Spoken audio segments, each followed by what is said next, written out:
اگر آپ نے ابھی تک ہمارا چینل سبسکرائب نہیں کیا تو ابھی سبسکرائب کریں اور بیل آئیکن کو کلک کر کے ہماری لیٹسٹ ویڈیوز کے بارے میں اپڈیٹ جانیں۔ ہمارے مذہب میں، مذہب اسلام میں کبھی بھی فطرت سے بغاوت نہیں سکھائی گئی۔ اسلام دین فطرت ہے۔ اسلام فطرت کے خلاف بات نہیں کرتا۔ مثال کے طور پر فطرت ہے کہ ایک دروازہ باہر کی طرف کھلے تو اسلام اس کو باہر ہی کی طرف کھولنے کی بات کرتا ہے، اسلام اس کو اندر ڈھکیلنے کی بات نہیں کرتا، کیونکہ دروازہ باہر کی طرف کھلتا ہے تو طاقت بھی کم لگے گی، دروازہ بھی کھلے گا، دروازے کا نقصان بھی نہیں ہوگا اور ہماری اپنی قوت کا نقصان بھی نہیں ہوگا۔ تو ایسے ہی اسلام سیدھی سیدھی فطری باتیں کرتا ہے۔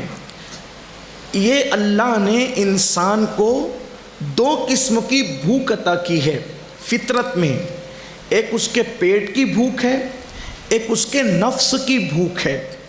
پیٹ کی بھوک کھانا بجھا دیتا ہے، ختم کر دیتا ہے، اور نفس کی بھوک مٹانے کے لیے مرد کے لیے اللہ نے عورت کو اور عورت کے لیے اللہ نے مرد کو پیدا فرمایا اور فرمایا لِتَسْكُنُوا إِلَيْهَا، دونوں ایک دوسرے کے لیے سکون کا ذریعہ ہے۔ اگر انسان اپنے پاس بہت سی دولت رکھے، بہت سا مال رکھے، وہ لوہے کے پلنگ پر، اسٹیل کے پلنگ پر، لکڑے کے پلنگ پر سونے کی بجائے اگر وہ سونے کے گولڈ کے پلنگ پر بھی آرام کرے تو بھی اس کو وہ سکون نہیں مل سکتا جو ایک شوہر کے ساتھ بیوی کو سکون ملتا ہے اور جو بیوی کے ساتھ شوہر کو سکون ملتا ہے۔ اس لیے اسلام نے نکاح کو مستقل عبادت کا درجہ عطا کیا۔ اور جگہ پر جو جتنا مذہبی ہوگا وہ نکاح سے اتنا دور ہوگا، جو جتنا دھارمک ہوگا وہ عورتوں سے اتنا دور ہوگا۔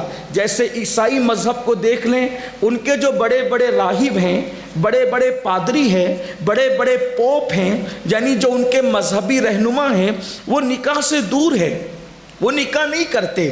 لیکن کسی کی میں ان پہ کرٹیسائز کرنے کی بجائے صرف یہ بتاؤں، لیکن ایک انسان اگر بہت دن تک کے کھانے کے بغیر رہے تو کچھ دن تک تو وہ اپنی بھوک کو دبا سکتا ہے، لیکن اگر آپ نے اس کو جائز طور پہ کھانا نہیں دیا تو وہ کھانا چرا کر کھائے گا، چوری چپکے کھائے گا، کسی کی پلیٹ میں ہاتھ ڈال دے گا۔ ایسا ہی ہے۔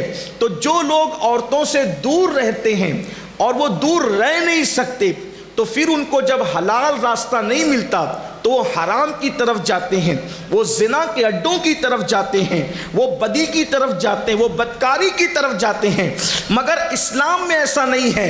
جو جتنا دھارمک ہوگا، جو جتنا مذہبی ہوگا، اس کو نکاح سے اتنی زیادہ محبت ہوگی، اس کو نکاح سے اتنی زیادہ الفت ہوگی، اس لیے کہ نکاح اللہ کے حبیب صلی اللہ علیہ وآلہ وسلم نے خود کیا۔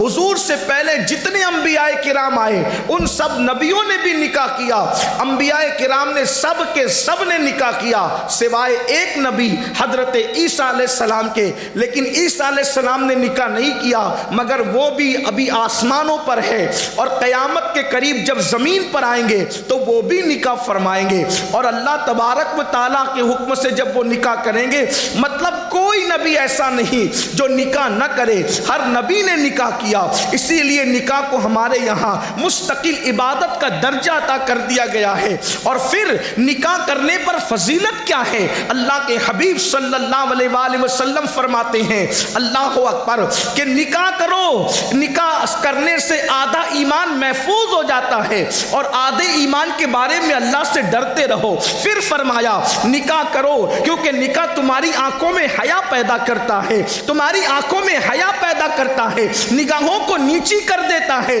جب نکاح کی بڑی فضیلت بیان کی گئی، اللہ کے حبیب علیہ السلام نے یہاں تک ارشاد فرمایا کہ نکاح میری سنت ہے، جو اس سے رغبت نہیں کرے گا وہ ہم میں سے نہیں ہے، وہ میری سوسائٹی کا ممبر نہیں ہے۔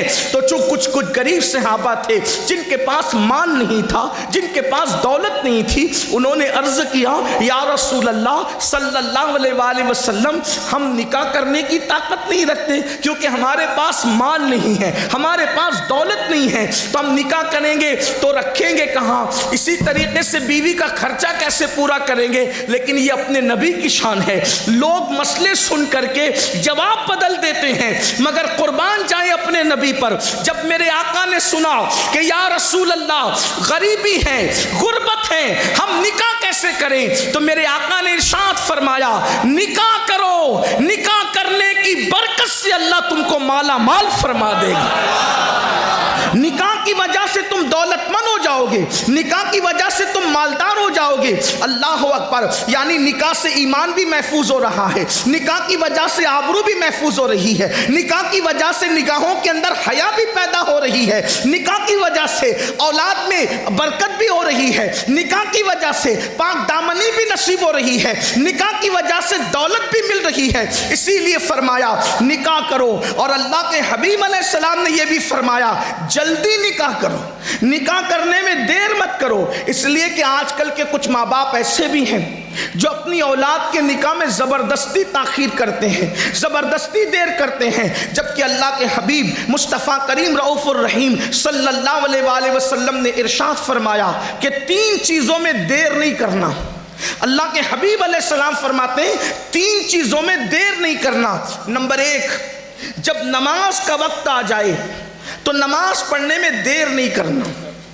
نماز کا وقت آئے, نماز پڑھنے میں تاخیر مت کرو.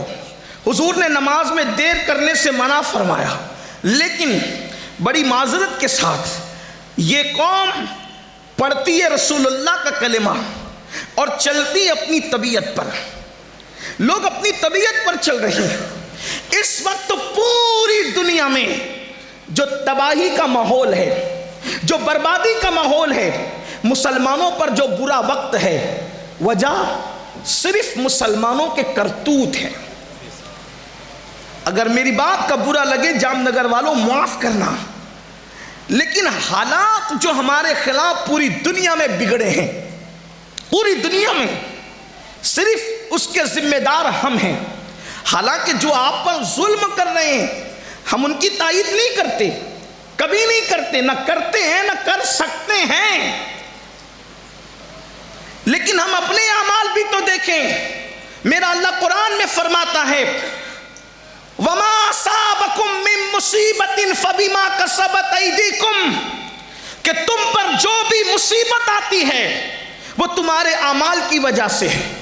مسلمان کے پیر میں اگر کانٹا بھی چبھتا ہے تو اس کے گناہ کی وجہ سے, مسلمان کو اگر ٹھوکر بھی لگتی ہے اس کے عمل کی وجہ سے, مسلمان کا جلتا ہوا چراغ اگر بجھ جاتا ہے تو اس کے برے عمل کی وجہ سے. مطلب یہ ہے اگر آپ دوسری طرف توجہ دے تو پتا چلے جس دن مسلمان گناہ کرنا چھوڑ دے گا انشاءاللہ اس کے پیر میں نہ کبھی کانٹا چبھے گا نہ کبھی اس کو ٹھوکر لگے گی. اس لیے ہمارے ولیوں کا طریقہ یہ تھا, اگر ان کو ٹھوکر لگتی تھی تو وہ ٹھوکر کے زخم کو بعد میں دیکھتے تھے, پہلے اللہ کی بارگاہ میں توبہ کرتے تھے. اس لیے کہ ان کو پتا تھا کہ مسلمان کو ٹھوکر لگتی ہے تو بھی اس کے گناہ کی وجہ سے لگتی ہے.